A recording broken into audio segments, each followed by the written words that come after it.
Welcome once again to another episode of Fix It with Izzy. Today we're dealing with a GE dishwasher that is having some issues with the control panel and all the related accessories.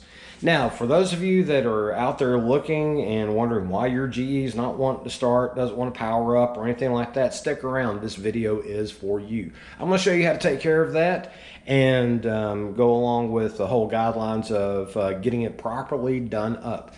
Now, with that being said, GE did put a service bulletin out on these things a few years back where they had issues with what they called the user interface, the main board, and the door wire harness.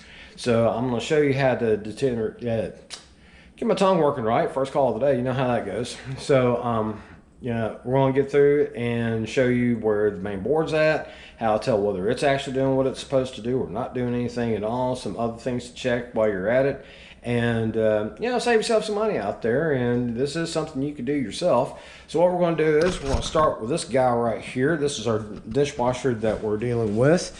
It is a GE profile series. So as you know, I've got other videos on the profile as well, but we're going to make this one fun. So let's get everything prepped and ready, and let's start this thing and have some fun. Okay, go ahead and take your kick plate off. So you're going to have one screw up there and one screw up there, and the plate's going to get out of the way. All right, once you got your plate out of the way, here comes some of the good bits here. And take a look. Take a look at everything. At your power junction block right here. This guy's the first thing we're going to check out to see how it's set up, because sometimes the intermittent power fluctuation can cause issues. Also, while you're up under here, you can see right up here is where your main board's going to be. You can tell that's your door harness that plugs into it. So we're going to be checking all this out. The main thing we want to look for at this point is getting that junction block off. Let's take a look at the wire nuts and see what they look like. Okay, so there's our junction block. The wiring is might give me another flashlight one of these days. That one doesn't want to stand. All right, so we're down here at the junction block. Have a little look at what you got going on here. What you want to do before you start doing anything, go ahead and just like we did on the sump install, and go ahead and unplug it. That way you go ahead and pull the power from it completely. This is going to be equivalent to dropping the breaker out. Now, to take a look at the main board, you're going to want to take out the ones with the rubber bushings here. You got one there. Back up a little bit and give a hand out the way.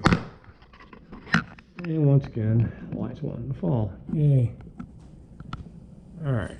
Then you got the other one right there. Take those two screws out, and this piece is going to drop down. So the main thing you're going to look for, there's an LED that's going to be on this main board, and we're going to see if it's blinking or solid, or so that's going to tell us whether it's actually putting out the signal that we need. If that's the case, then that's the part that we don't have to get, and we can just deal with just the wire harness and the user interface. However, if that light's not blinking, not on, or anything like that, you're probably going to need all three pieces. But some might disagree with me on this. A lot may agree with me. At this point, it's how I do it, and if you do it a different way, hey, congratulations. But this is the way I did it. It's the way I was shown, and I have about a 95% accuracy rating on this one. So we're going to drop this down, and I'm going to show you what's going on with the board, and we'll go from there. All right, when you look down here, that's going to be your main board. The LED we're going to be looking for is going to be right back behind there.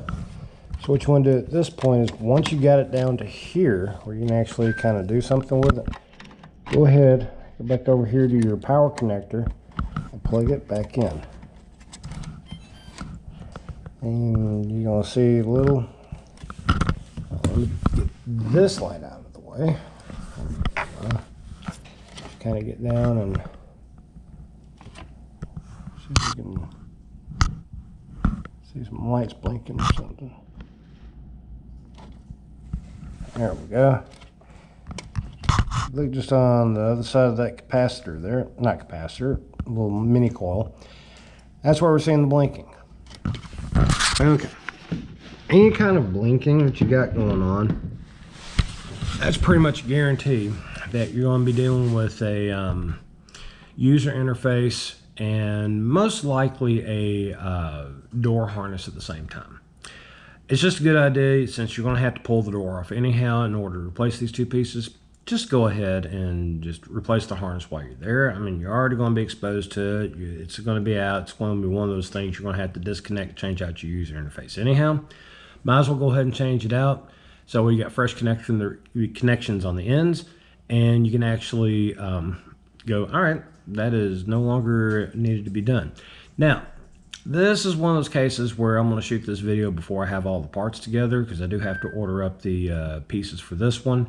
But the follow-up video will show the install of the interface and the door harness and everything up and running like it's supposed to. Now, with that being said, there's going to be some cases where some of y'all are going to go, but wait, it's working again. Why do I need to change anything? Well, guess what? Go ahead, run it, because I promise you, within 5-10 loads maybe, sometimes not even that long, it's going to shut down on you again. And when it does, you're going to get frustrated, and then I'm going to look at you and go, told you. But anyhow, that's what you're going to do for that to start with. So what I'm going to do is I'm going to button this back up, or get the quote worked up for the customer, and we're going to get some parts on order, and then we'll do a follow-up video when everything comes in. So until then, see you next time. Be sure to like, share, subscribe, check out the rest of the channel.